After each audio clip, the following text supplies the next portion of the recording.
Hey, what's going on? This is TJ from Blackfoot Mechanical. In my previous video, I mentioned what I carry on my truck. I did a little tour of my truck, showed you everything about it. Almost everything. I showed you my Milwaukee cabinet, and I said I would do a video about what I keep in it. So, straighten that out. Here it is. So I'm going to start at the top and just work my way down. But the first thing is the M18 Porta bandsaw. This is the deep reach one, but I love this thing. I use it for everything from cutting bolts, cutting angle iron. Just, it's super handy, super useful, especially if I'm in a situation where I don't want to use an angle grinder, I don't want to make sparks. This definitely makes cutting things a whole lot easier. So I love this thing. I actually got a couple of them, 3 of them at an auction, and ended up selling 2 of them. Kind of wish I would have kept both of those actually. But this one's been great, so probably going to get another one soon. This is the teapot style vacuum, but I'll use this just for cleaning up, whether I'm working on engines or working on anything that needs to be cleaned out of debris, liquids, water, anything like that. I'll use this to do that. It comes with a number of attachments, which I keep in another compartment on my truck, but it's been very handy. Then I got the M18 4.5-inch angle grinder. Pretty self-explanatory. Grinding, buffing, wire wheel, cutting. Just kind of a must-have tool on any service truck. Then there's the M18 fuel hacksaw. Basically, I really don't use this one too much, but in a lot of situations where, you know, last resort is cutting something apart or cutting something up, I got this one and the torch blades, and so that really works well for cutting stuff up.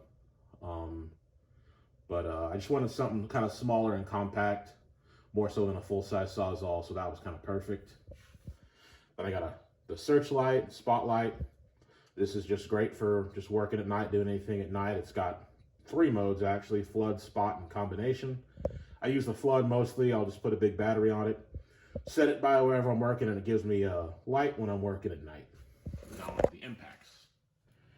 So I got the 3/4-inch high torque, 1/2-inch high torque, or the 1/2-inch high torque, that's the 1/2-inch mid torque, and then the 3/8-inch mid torque, and then the 3/8-inch standard torque, I guess you would call it, just the basic fuel 3/8 impact. I got the 1/4-inch drive surge, and that thing is sweet. I just picked that up, but I wanted something 1/4-inch drive for when I was using screw guns or using it as a screw gun or anything like that. I had been using an old one of those with an adapter, but I really needed to get a hex drive. So I picked that up not too long ago, and it's been awesome. It's super quiet, smooth, and it puts out. So I'm really happy with that. But those are my, how many is that? 6? Yeah, my 6 impact wrenches. So actually I said that wrong. There's the 3/8 mid torque. That's the 1/2 mid torque, 1/2 high torque, 3/4 high torque, 3/8 standard, and then the surge. Then I have the 1/2-inch drill driver hammer drill combination. Gotta have a drill. And then the heat gun.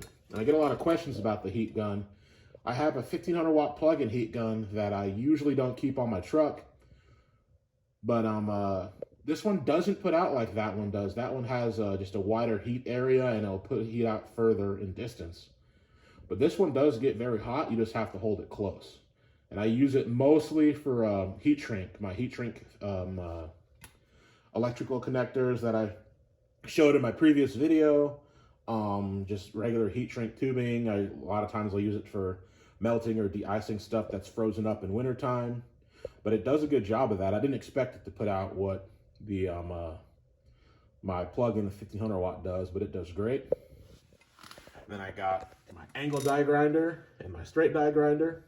I mostly use these for surface conditioning, surface prep for gasket surfaces or sealing surfaces when I'm overhauling engines or swapping out compressor parts, or doing heads or top ends on engines, or different kind of other rebuilding and maintenance tasks. These are great for cleanup and surface prep. Then I got my 3/8 fuel ratchet. And I'm actually trying to get a long reach quarter dry fuel. I definitely want one of those. So if you're watching this, Milwaukee, hit me up. And then over here, my batteries.